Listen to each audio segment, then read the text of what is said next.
Los resultados del informe PISA refuerzan la iniciativa del Gobierno de Extremadura de impulsar nuevas políticas que ayuden a nuestro alumnado a buscar su éxito educativo. Este Gobierno ha sido el primero en participar con una muestra ampliada en el informe PISA, porque no podíamos mirar hacia otro lado, debíamos enfrentarnos a la situación real de nuestra educación y apostar decididamente por mejorarla.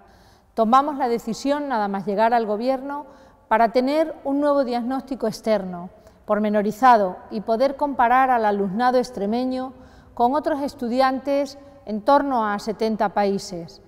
A la espera de ese resultado nos pusimos inmediatamente a mejorar nuestro sistema educativo desde la base.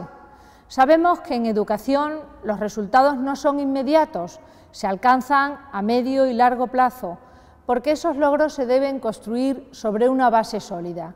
Pero era nuestra responsabilidad como Gobierno no aplazar por más tiempo esas mejoras. Desde el Gobierno de Extremadura, en tan solo 2 años, hemos puesto en marcha iniciativas que otras comunidades autónomas están tomando como referentes.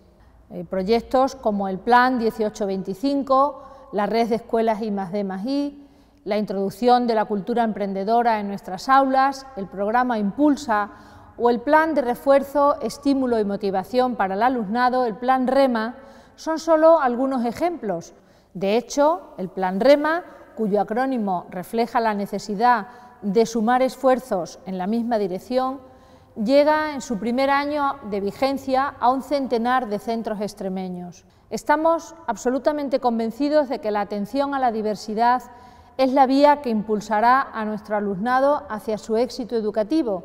Ese es el camino por el que apuesta el Gobierno de Extremadura para hacer crecer a nuestros jóvenes y con ello a nuestra sociedad.